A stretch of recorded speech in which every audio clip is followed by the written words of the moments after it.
106.5.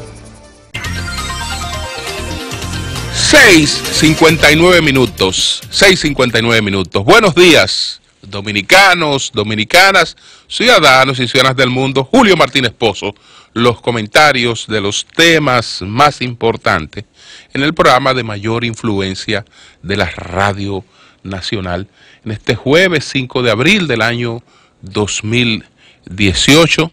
Buenos días a todo el equipo del Sol de la Mañana. Marilena Núñez, Víctor Gómez Casanova, Oli Matos, Anibel Carrosario, Pablo Maquine, Eury Cabral, José La Luz, Melton Pineda, Don Amaury Saibar, nuestros colegas de 5 a 7 de la mañana, Humberto Paniagua, Andrés Martínez.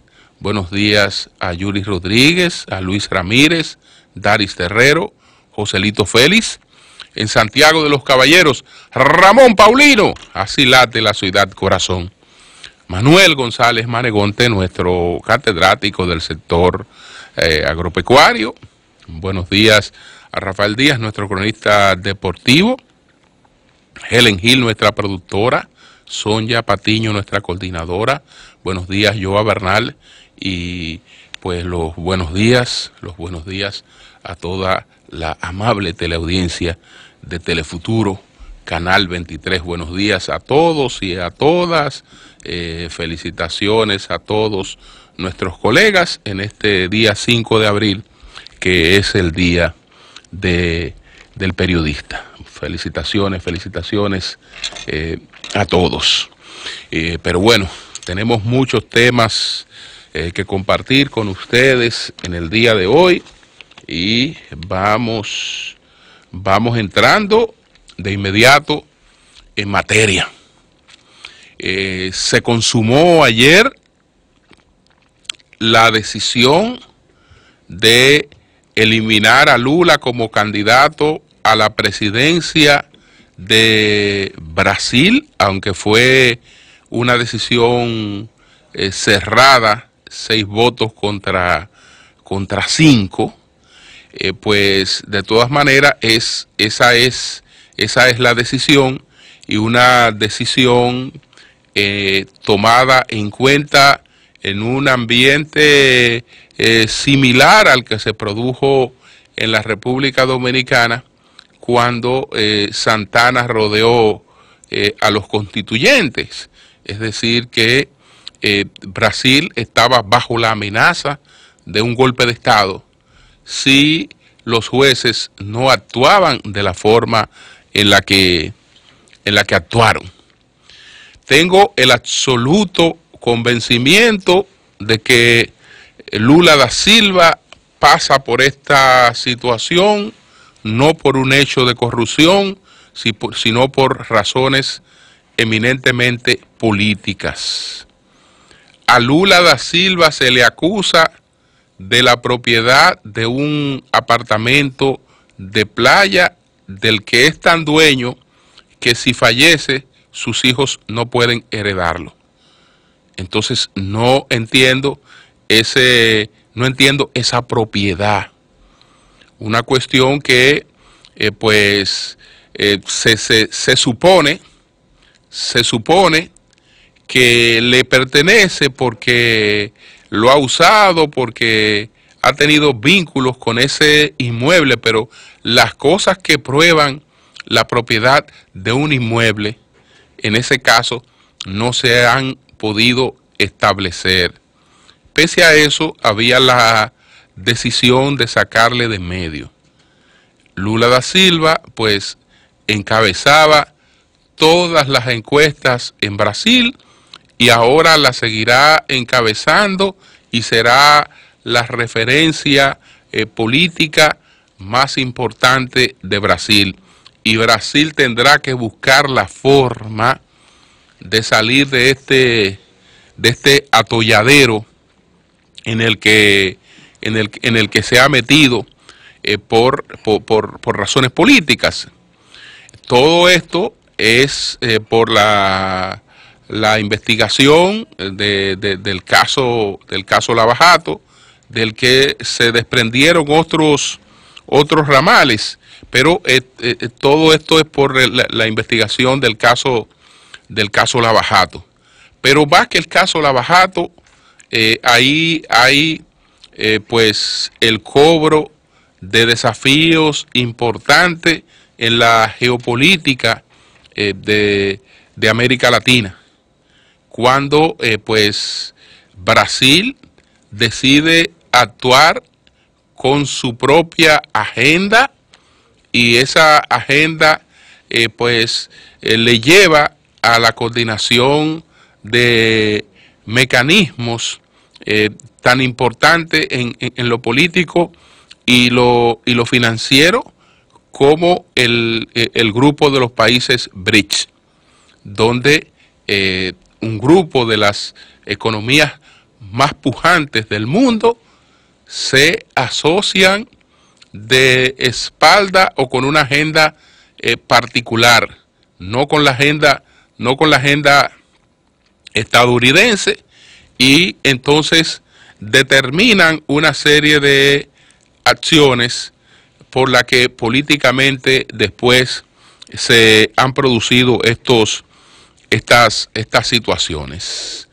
Entonces, ¿qué va a pasar con el PT? ¿Qué va a pasar con la candidatura de Lula, en la que ahora habrá que buscar un emergente que le sustituya? Y esto pues uno no sabe cómo terminará reflejándose en los resultados electorales, pero este hecho pues es un hecho que en la política mundial y sobre todo en América Latina es un hecho con consecuencias que habrá que examinar en el futuro, que habrá que estudiar en el futuro. Es un espejo que debe servir realmente a todas las realidades. Lula da Silva no solo fue un político que demostró que la pobreza no era una condición perenne, es decir, que la pobreza podía ser removida, y con él pues más de 30 millones de pobres se movieron hacia la clase media, y todas las políticas económicas que impulsó fueron realmente exitosas. Desde luego, siempre destaqué en relación con los éxitos de Lula los aportes de las dos gestiones de Fernando Henrique Cardoso en cuanto al dinamismo de la economía brasileña, que Lula pues continuó, y entonces le dio una orientación de redistribución social sumamente exitosa. Y Lula se convirtió en el político, en el presidente más popular del mundo. Eso ocurrió incluso en la época en que Estados Unidos tenía como presidente o había llegado a la presidencia de Estados Unidos el primer presidente negro. Con el primer presidente negro, que eso de por sí le generaba un aura de popularidad mundial. Aún con Obama, en su mejor etapa, Lula era el político más popular del mundo. Y de ahí pues ha tenido que atravesar por esta situación en la que incluso falleció su esposa en medio de todos estos afanes por defender su honorabilidad.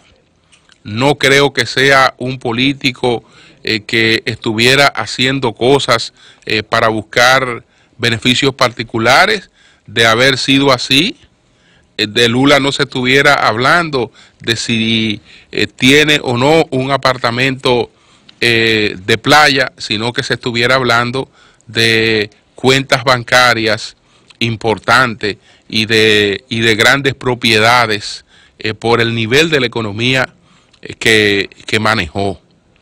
Ciertamente Lula fue un gran promotor de la empresa brasileña y fue un gran promotor del empresariado brasileño. Así actúan como actuó Lula, así actúa el rey de España, así actúan los grandes estadistas, promoviendo pues a las empresas de su país y garantizando en todos los contratos que hacen y hasta en las donaciones que hacen, pues que se consuman las cosas que producen las empresas de sus países. Eso no quiere decir que sea una persona ligada a los negocios de esos empresarios, sino una persona que busca lo que los negocios de esos empresarios le proporcionan a un país: riquezas, oportunidades de empleo, bien remunerado para las personas, y recursos al Estado a través de los impuestos para enfrentar las carencias de la población. Entonces me apena mucho lo que ha ocurrido con Lula da Silva. Sé que él tiene la fortaleza para vivir este momento y esperar por una reivindicación de la historia, porque un hombre como él no puede acabar, no puede realmente acabar de esa manera. Pero yo tengo la esperanza de que en poco tiempo,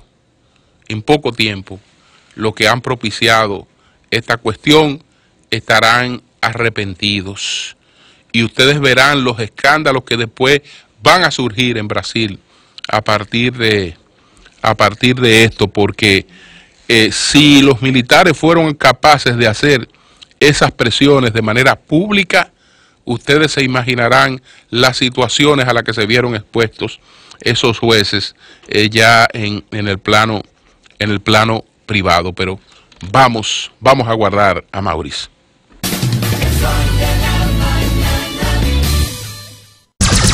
Son 106.5. Bueno, señores, la República Dominicana había pues saludado el hecho de que la Comisión Interamericana de los Derechos Humanos nos había sacado de la lista de los países que estaban en la lista negra.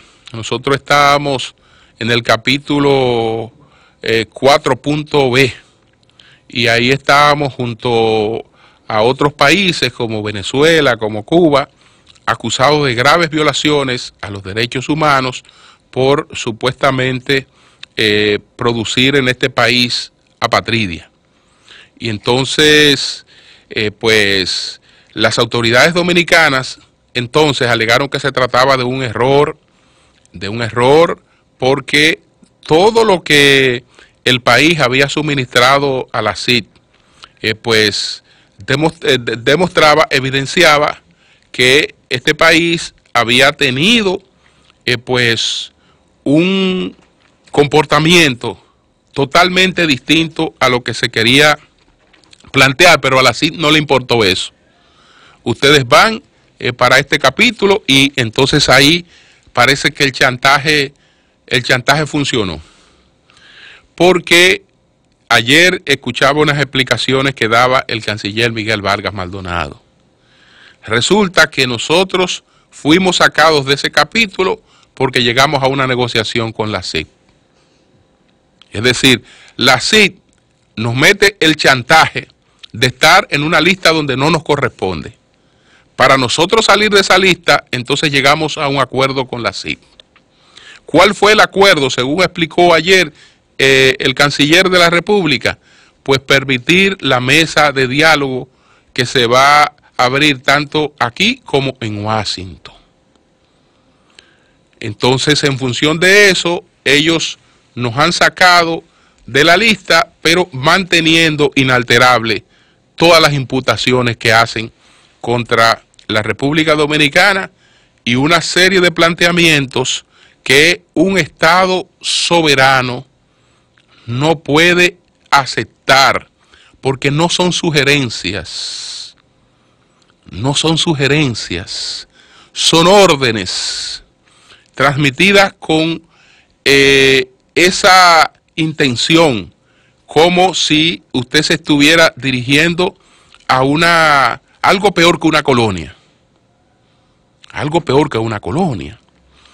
Entonces, si realmente ha sido a cambio de eso que nosotros hemos salido de esa lista, canciller, yo creo que ese logro que hemos tenido es un logro insignificante. Un logro insignificante.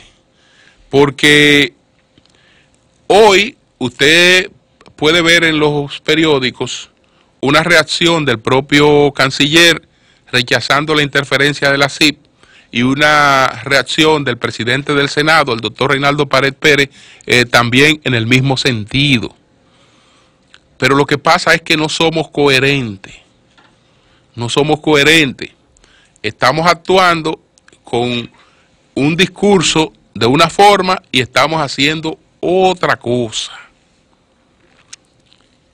Es similar a lo del presidente de la Junta Central Electoral cuando habló del paritorio de mujeres haitianas, etcétera. Es decir, que con eso él reflejaba una posición, pero mientras reflejaba esa posición, entonces estaba en la resolución del glosario de apellidos, que es un tema que todavía está por ahí y que en cualquier momento se sorprende otra vez al país. Es decir, con una cuestión totalmente contraria a lo que presentaba el discurso. Entonces, ¿qué pasa?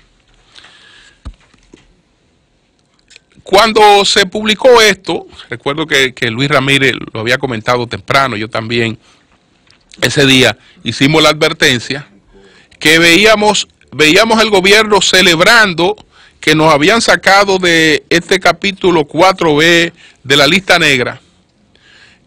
Pues decíamos, señores, pero el gobierno habrá leído el informe de la CIP.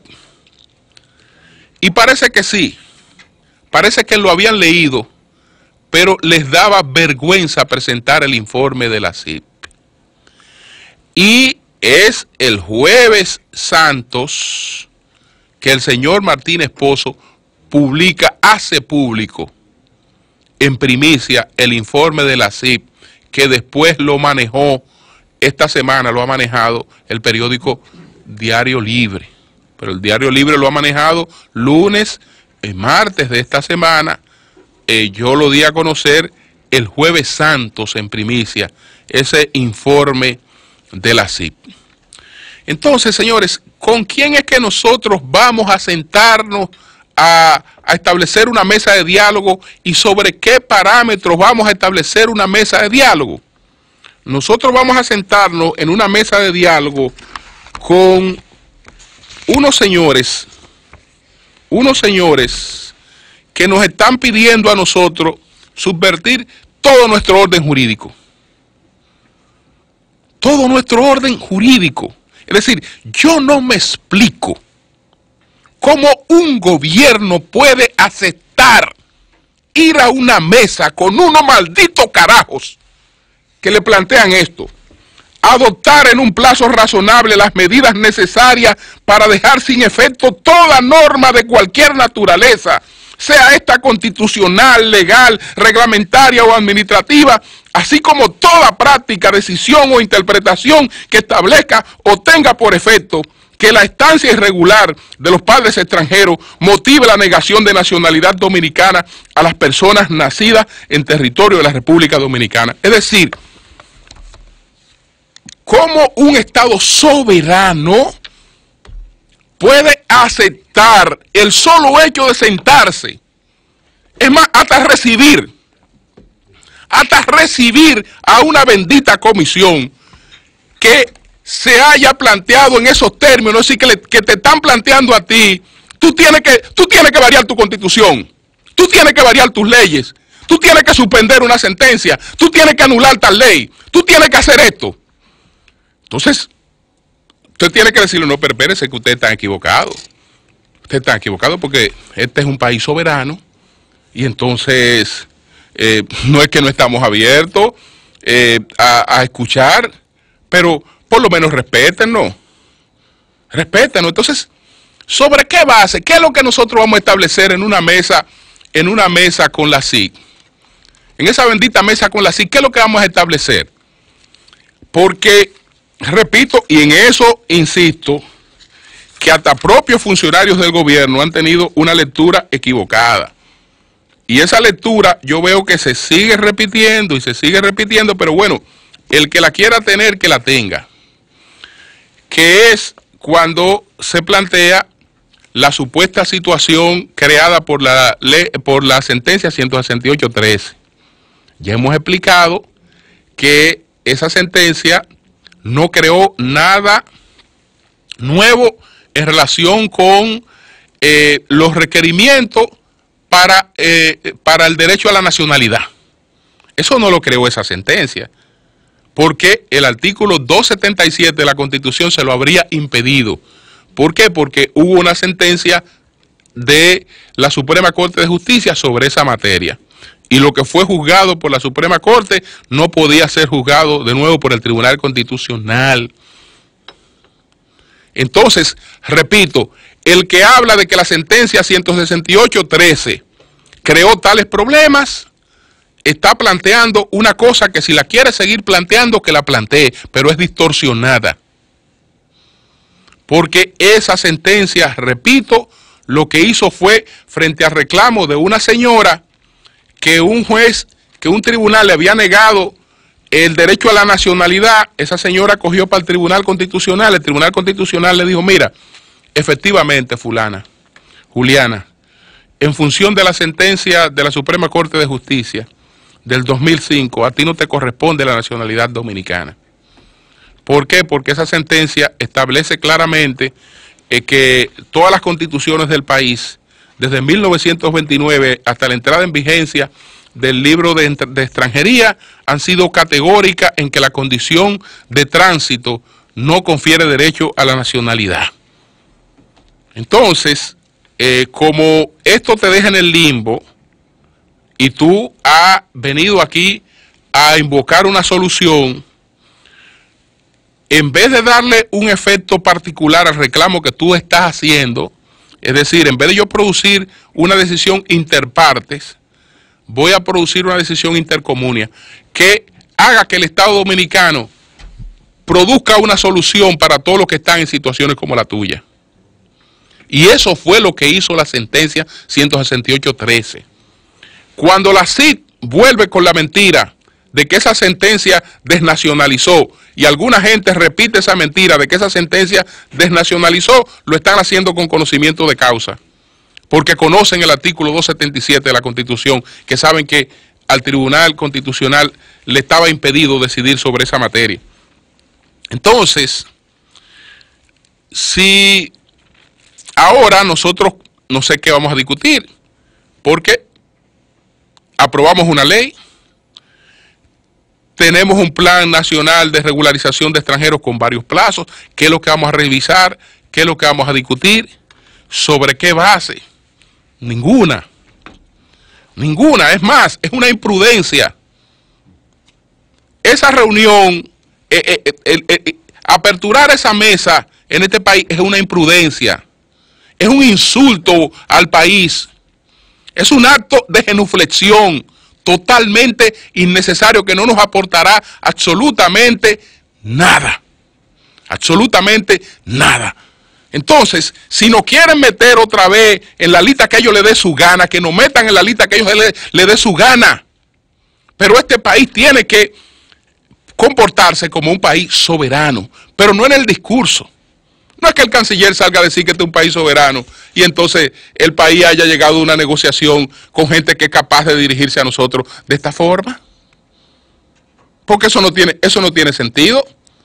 Pero si las sugerencias que están haciendo son totalmente improcedentes, ¿qué coño es lo que vamos a discutir con ellos? Entonces, esa es la situación.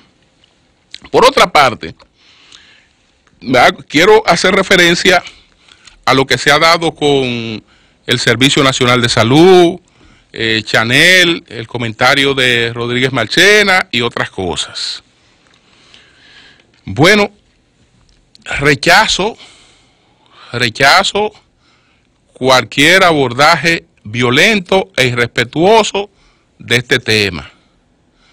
La persona que profirió amenazas contra Chanel debe ser sometida de inmediato a investigación por esas amenazas.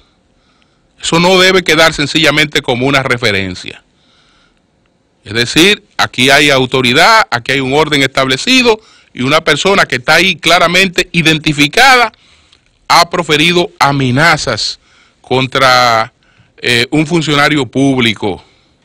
Y entonces esas cosas no deben quedarse sencillamente como una referencia de redes sociales. De hecho, el camino de eso debió ser inmediatamente la denuncia de eso ante las autoridades correspondientes para que se adoptaran las medidas del lugar. Y desde luego que eso lo repudio de manera total. De manera total. La reacción por Twitter de Chanel con relación a una doctora que hizo una grabación donde mostraba una unidad de cuidados intensivos con 9 personas, 2 dominicanos, dos dominicanos y 6 haitianos. Había una cama vacía, es decir, tiene 9 camas, la unidad de cuidados intensivos, 6 haitianos y 2 dominicanos en la unidad de cuidados intensivos. Y esta doctora se mostraba indignada por esta situación. Chanel dice que esta doctora violó la intimidad de esos pacientes y que además discriminó a esos pacientes y que ella no tenía derecho a hacer esa grabación. Es probable que esta doctora cometiera una falta al hacer eso.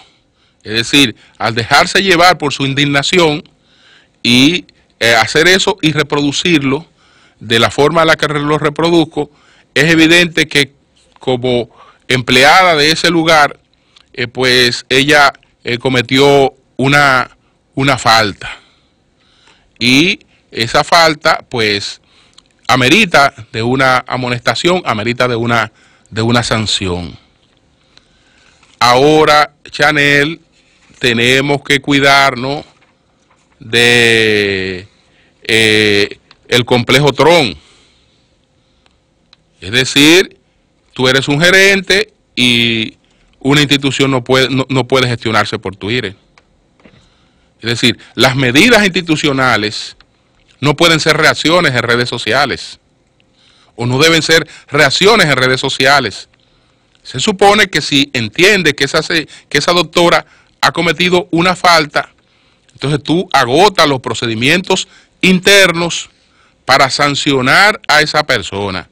Y si es necesario, como esto ha tenido una connotación pública, la institución informa de las medidas institucionales que ha tomado en ese sentido.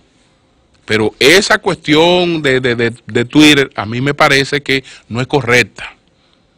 No es correcta. Y repito, creo que como gerente puedes tener razones para tomar decisiones, medidas disciplinarias. Ahora, lo que ella ha proyectado pues merece hacerle un llamado tanto a ti como al presidente de la República. Ustedes son personas, y en tu caso, que eres que está ahora a cargo de esos recursos, que yo no tengo la menor duda de tu pulcritud y tu honestidad en el manejo de fondos públicos. No tengo la menor duda. Pero, Chanel, esos recursos que tú estás administrando, así como tú lo cuidas para que no se pierda un peso y para que no te se pegue a ti ni a nadie un peso que no le corresponda, tú tienes también que cuidarlo con el mismo celo para que esos recursos beneficien a los dominicanos, sin discriminar, porque nadie te está mandando a discriminar, porque tú dices que esa doctora discrimina. Mira, Chanel, si ella discrimina por pensar que si hay 9 camas, la proporción no puede ser de 6 haitianos y 2 dominicanos, pues mira que yo discrimino también. Porque yo pienso que podemos tener solidaridad con los haitianos. Pero esas camas de cuidados intensivos que le salen por millones de pesos a los contribuyentes dominicanos, deben estar al servicio de los pobres dominicanos. Y bueno, si hay la posibilidad de auxiliar a otras personas, se auxilian, pero la proporción no puede ser esa, Chanel. Esos recursos ahí no están bien invertidos en beneficio del pueblo dominicano. Es decir, esos recursos no te lo han puesto a ti en la mano ni a Danilo para administrarlo de esa forma. No es que ustedes se cojan un peso, pero tampoco pueden hacer eso. Nadie piensa que ustedes se están cogiendo un peso. Pero esos recursos no son para manejarlo de esa manera. Eso no es para manejarlo de esa manera. Fíjate que no hay una situación de emergencia en Haití. No hay un terremoto, una situación que se ha dado. Es una situación regular la que hay en Haití. Y Haití en una situación regular. Resulta que la mayor parte de nuestra cama de cuidados intensivos en los hospitales están en manos están al servicio de haitianos, gastando millones de pesos el Estado Dominicano en eso. Yo sé que la reacción de Chanel obedece al hecho de mostrar que el Estado Dominicano no discrimina. Perfecto, pero ¿tú crees que te van a agradecer eso y que al Estado Dominicano le van a agradecer eso? Con todo y ese sacrificio, nosotros vamos a seguir siendo objeto de las mismas desconsideraciones. De las mismas desconsideraciones y chantaje. Entonces, esa parte, Chanel, esa parte tiene que revisarse, porque eso no está bien. Ustedes no están manejando bien esos recursos que corresponden al pueblo dominicano.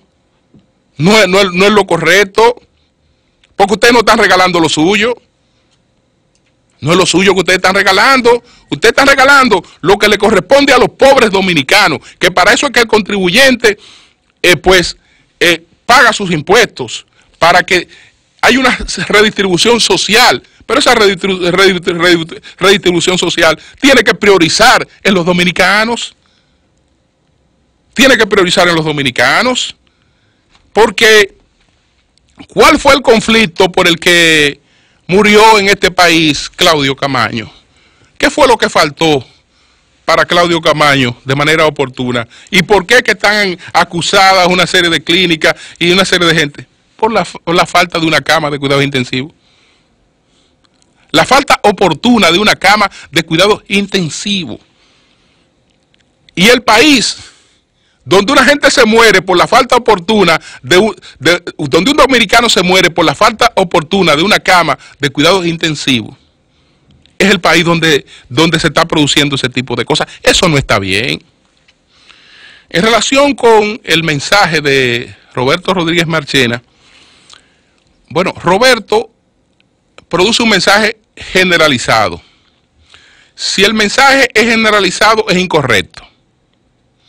Porque Roberto está asociando incluso a nazismo, la preocupación que externan públicamente muchas personas, entre las que me encuentro, por el tema haitiano, y cualquiera diría, ¿por qué te pones el sombrero? ¿Y cómo me lo voy a quitar? ¿Cómo me lo voy a quitar? Porque yo creo que en este país tengo que ser una de las personas que más ha insistido y que por lo menos más notoriedad tiene la insistencia en ese tema por el alcance mediático que tiene. Entonces, cuando usted produce un mensaje generalizado diciendo que, bueno, algo similar a lo que se hizo con la manipulación del sermón de las 7 palabras, pues asociando esta preocupación con intenciones discriminatorias, yo creo que hay injusticia. Pero bueno, podría ser que el mensaje de Roberto, aunque está redactado de manera generalizada, no sea un mensaje generalizado. Puede ser un mensaje que, aunque él no cuidó de establecer que se dirigía a algunas personas, puede ser un mensaje que tenga nombre y apellido. Si lo hace con nombre y apellido, también debe revisarlo. También debe revisarlo. Yo no entiendo por qué asociar la preocupación que hay sobre el tema migratorio a cuestiones que nadie está cuestionando. Porque yo no creo que oponerse a que se mantenga esta situación que tenemos tan caótica con el tema migratorio sea oponerse a la tanda extendida, como dice Roberto. Yo no veo la relación entre eso y oponerse a la tanda extendida. Yo no veo la relación en expresar preocupación por ese tema y oponerse a la visita sorpresa. Yo no veo razón en expresar preocupación por ese tema y entonces no apoyar la distribución del crédito, porque yo apoyo esas 3 cosas y la apoyo de manera incondicional, e incluso en momentos en que otras voces han silenciado en este país y en momentos en que el propio presidente parece ser una persona sin defensa en su gobierno, que ha sido cuando se han producido situaciones como la que se dio a partir de los escándalos de Odebrecht. Ustedes saben cuál ha sido mi postura. Entonces, yo no veo la asociación entre una cosa y la otra.